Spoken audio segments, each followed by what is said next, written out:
What's up mga Chismax? So, kung ready na kayo mga Chismax, tara, samahan nyo ako, no? Let's do this. Let's go.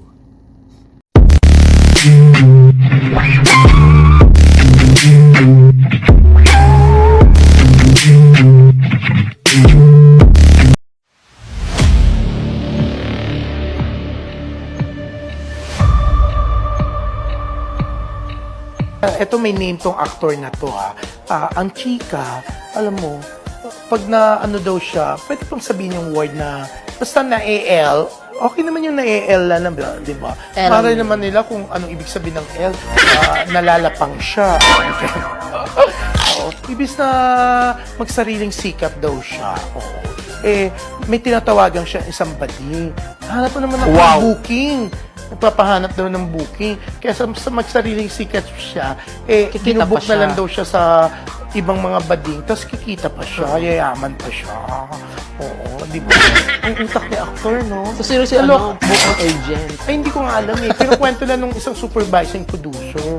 Naloka ako doon. Sabi ko, ay, hindi ganun pala. Anyways, eto pang isang, yan, ang dami mga chismis, no?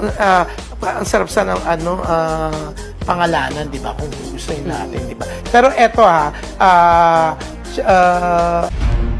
Kaya mga Chismax, napanood nyo, no? Blind item, no? So, bahala na kayo mag-umusga dyan. Mag-isip kung sino siya, no? Pero grabe, no? Kapag na-L daw siya, talaga nagpapabook siya kahit kanino, no?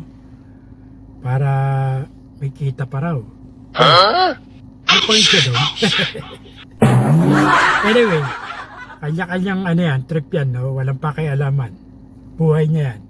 Pero bahala na kayo mag-isip dyan, mga Chismax, kung sino siya. Kaya blind item, no? Kaya nga blind item. Kasi nga, hindi natin alam kung sino yan, no? At mahirap din mag-name drop dyan, mamaya.